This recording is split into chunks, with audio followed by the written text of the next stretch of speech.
habang paparating tayo sa isa sa pinakamalaki na pagsubok ng Pilipinas laban sa mga umaangkin ng ating teritoryo katulad ng China. Ang tensyon ay bumabalot ng mas madilim sa ating bansa at inihahanda ng ating Pangulo ang buong puwersa ng militar para sa pinakamatinding labanan kung sakaling lulusob na ang bansang China sa ating teritoryo at aasahan natin ang isang napakalaking dragon na aatake sa ating bansa. At gayunpaman, sa pagkakataong ito, umaangal na ang ating bansa na parang isang leon na babanggain at kakalabanin kahit pa ang isang dragon. Ating tignan ang matinding pagsasanay ng isang leon kasama ang agila ng bansang Amerika upang sanayin ang mga militar para mapatumba ang isang napakalaking dragon na China. Halika, atin itong pag-usapan mga kaibigan.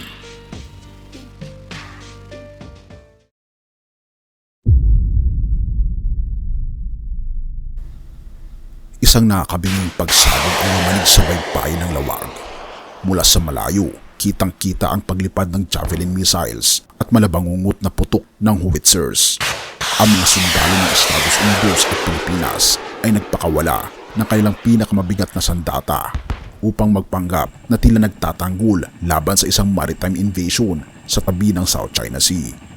Ito ang pinakamalaking pagsasanay militar sa kasaysayan ng balikatan, isang pagtutulungang puwersa ng militar ng United States of America at ang Pilipinas. Habang patuloy ang pagsasanay sa baybayin ng Lawag, tumataas ang tensyon. Nararamdaman ng mga residente ang bigat ng pagtaas ng tensyon sa pagitan ng Pilipinas at China. Ang mga sunod-sunod na banggaan ng mga barkong Pilipino at ng Chinese Coast Guard ay nagdudulot ng takot at pangamba sa mga tao. Ang China ay patuloy na inaangkin ng halos buong South China Sea sa kabila ng pagtanggi ng isang international na tribunal noong 2016.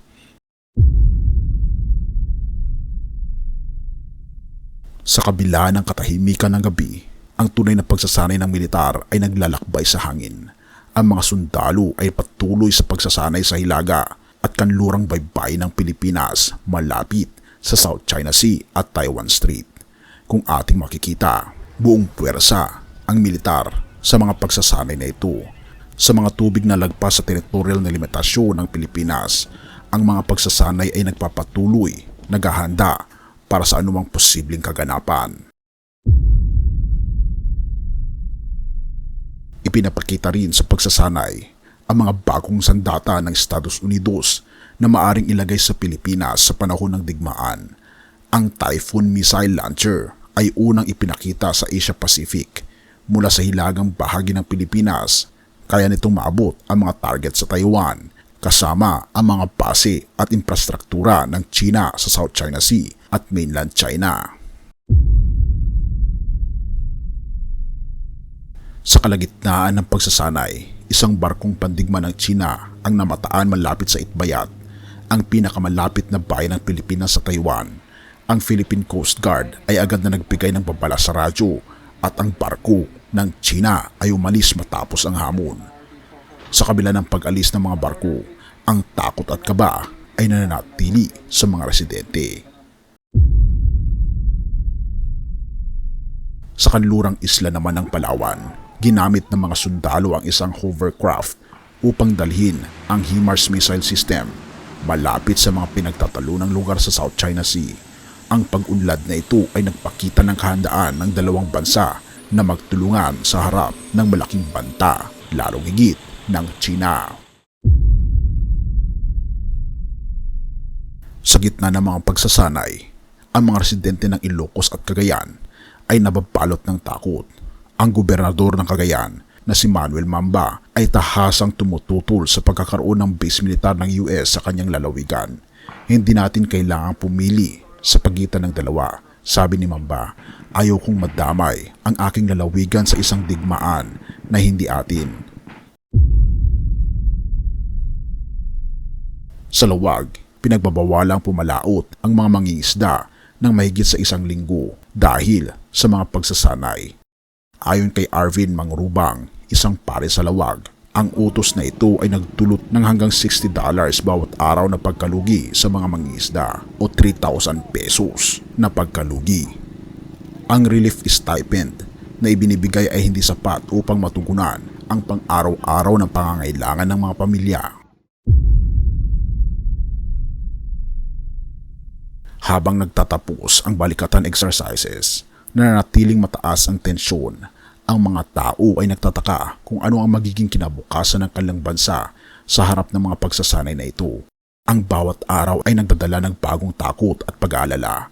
Ang mga tanong tungkol sa kapayapaan at digmaan ay patuloy na bumabagkabag sa isipan ng bawat Pilipino. Habang ang mundo ay nasa gilid ng isang malaking pagbabago, ang mga kilos ng bawat bansa ay maaaring magbunga ng kapayapaan o digmaan. Ano ang susunod na hakbang ng Pilipinas at Estados Unidos? Paano tutugunan ang China?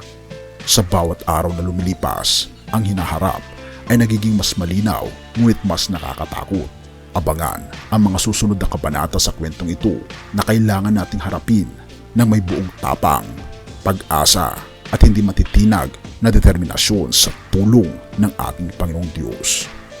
Purihin ang ating Panginoong Diyos at salamat kaibigan sa iyong panonood. Roma 12 verse 18. Hanggat maaari, sa inyong makakaya, makisama kayo ng mapayapa sa lahat ng tao.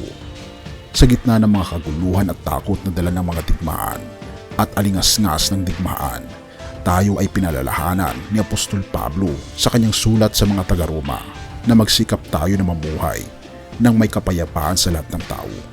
Ang talatang ito ay nag-uudyok sa atin na sa kabila ng mga hamon at mga tensyon na dala ng mga internasyonal na labanan, ang ating layunin bilang mga Kristiyano ay ang magtaguyod ng kapayapaan hanggat maaari.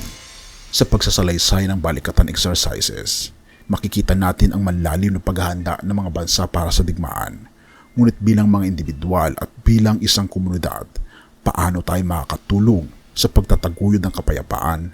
Sa simpleng pagsusumikap na makisama ng mapayapa sa ating kapwa, pananampalataya sa ating Panginoong Diyos at maraming panalangin na kahit sa gitna ng mga alitan at pagkakaiba, tayo nagiging instrumento ng ating Panginoong Diyos sa paghahatid ng kapayapaan sa buong mundo na puno ng kaguluhan. Tayo manalangin. Ama naming banal, makapangyarihan sa lahat, sa gitna ng mga kaguluhan at alingas-ngas ng digmaan sa aming paligid, tulungan niyo po kaming maging instrumento ng inyong kapayapaan. Bigyan niyo po kami ng lakas at tapang na makisama ng mapayapa sa lahat ng tao, at naway ang iyong kapayapaan ay maghari sa aming mga puso at isipan at manatili ang aming Panginoon Kristo sa aming pagkatao mula ngayon at magpakailanpaman.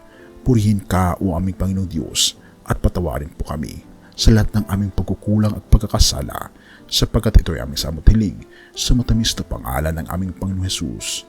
Amen.